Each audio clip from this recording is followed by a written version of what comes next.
Janata foundation cricket తరఫున గిట్టు బాబాయ్ గారు మీద వాళ్ళ భార్య జ్ఞాపకార్థంగా వాళ్ళకి టోర్నమెంట్స్ ఇస్తున్నారు. ఆ మిస్సెస్ పేరు మీద డ్రాయింగ్ ఆడిపించాలని ఫస్ట్ ప్రైజ్ సెకండ్ ప్రైజ్ ఇవ్వాలని అనుకున్నాం.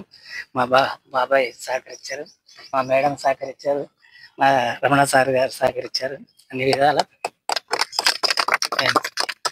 జనతా ఫౌండేషన్ వారి ఆధ్వర్యంలో నాగుల మీద వారి ప్రేమని భార్య మా పిన్నమ్మ ఆమె జ్ఞాపకార్థంగా ఈ రోజు టోర్నమెంట్ పెడుతున్నాం పెవిలియన్ గ్రౌండ్ లో. అదే విధంగా ఈ రోజు మా కార్పొరేటర్ 44వ డివిజన్ ముఖ్య అతిథిగా వచ్చారు. ఈ ప్రారంభోత్సవానికి మాకు సపోర్ట్ చేసినందుకు 44వ డివిజన్ కార్పొరేటర్ శ్రీమతి పాలపు విజయమ్మ గారికి ధన్యవాదాలు తెలుపుకుంటున్నాం. అదేవిధంగా మాకు సపోర్ట్ గ్రౌండ్ కానీ ఏదైనా కానీ అన్ని విధాలుగా సపోర్ట్ చేసుకుంటూ వచ్చారు. 8 సంవత్సరాల నుండి ఆడుతున్నాం ఇక్కడే. మాకు ఎల్లవేళ మేము సేవ చేయాలని అనుకుంటున్నాం మా మేడం గారి కోసం.